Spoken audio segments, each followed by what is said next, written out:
دا راته ووایه چې جنت ته پهله څوک به داخلېږي؟ جنت ته خو به ټول نه پهله حضرت محمد صلی الله علیه وسلم داخلېږي. او آخري جنتي به څوک چې آخري داخلېږي؟ اخره کې به جنت ته حضرت سلیمان علیه السلام داخلېږي. زمون خوږ پیغمبر حضرت محمد صلی الله علیه و وسلم د معراج په شپه چې کله الله سره ملاقات دتلو نو په لومبي اسمان کې چا سره ملاقات شو؟ کله چې پیغمبر علیه السلام د معراج په شپه الله پاک سره ملاقات ته نو په لومبي اسمان کې حضرت آدم علیه السلام سره ملاقات شوی.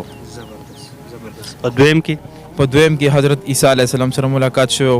په دریم کې حضرت یوسف علیه السلام سره ملاقات شوی.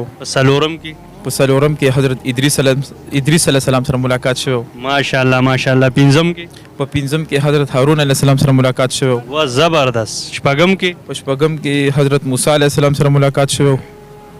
په اوم کې حضرت ابراهیم علیه السلام سره ملاقات شوی.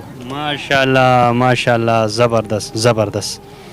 دا کوم ځای زده کړي؟ بس مدرسو کې هم سبق وایو او تبلیغ تم کله نه کله زو. ماشاءالله لکه مدرسو سره ټچ او مدرسو سره به زه سره ډېر شوق لرو سبقونو سره. چې دا کلمه ویلې د لا اله الا الله محمد رسول الله دې کې مونږ الله تعالی سره وعده او اقرار کړی چې مونږ څه کړي دي؟ وعده او اقرار هم کړی دی چې مونږ به د دې لاندې ژوند تېرو د کلمې لاندې چې د الله نه بغیر بل څوک د عبادت لایق نشته.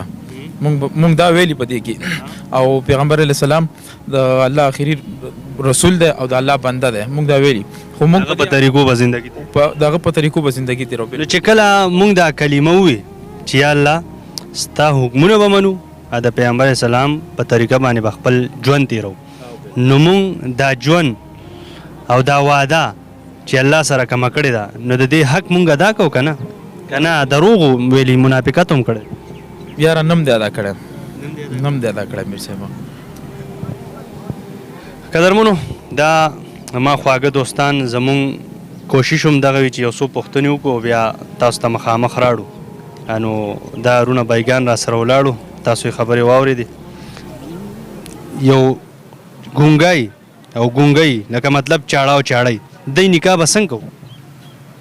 نکاح به څنګه کوو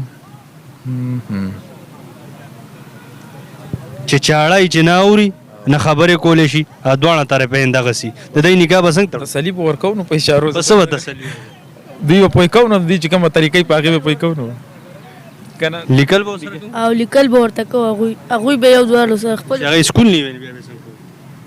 په اشارو به یو بل سره غږېږي. مولوي به ورته یادوو که نه؟ نو بس همدغه طریقو باندې پوه کوو نو. دا اهمې مسلې دي دا زده کول پکار دي چې د ګونګا او د ګونګۍ یعنې چې نه اوري او نه خبرې کولی چې دی دواړو به څنګه لکه مطلب نکاح کې د خپل طریقه کار دی په هغې باندې ځان پوه کول پکار دي. یو چاړه دی او مطلب هغه به تا ته څنګه پته لګي چې د ایمان راوړی دی او کلمه به هغه څنګه وایي په خولې ویلی نه شي د ده به تا ته څنګه اندازه لګي؟ اوس د دې خو علم نشته نو راته ولاکه به چې څنګه به وایي. ته څه وایې نره؟ د زړه اقرار پکار ده. د زړه اقرار زړه کې بزړه کې براوري. یو چاړه دی مطلب هغه ته به کلمه څنګه وایي الله او رسول هغه به ورته څنګه رسوي؟ لکه چاړه دی او ګونګام دی هغه کونم دی ړوند خو نه دی که نه نو نه ړوند نه دی. هغه زه خو یم که چېرته د په سکول یې ویلی که نه په دغې پوهېږي خو باید چې په خط په ذریعه پوهېږي او که په دغې نه پوهېږي نو بیا چې د کومه طریقه یې که نه په خپله د په طریقه کې پوه کړو نو ما سره خو دونه علم ده نو ده ته به قدرتي نظارې الله او رسول دا به ده ته په څه طریقه باندې دا به ورته ښې دا لازم دي. صحیح ده نه؟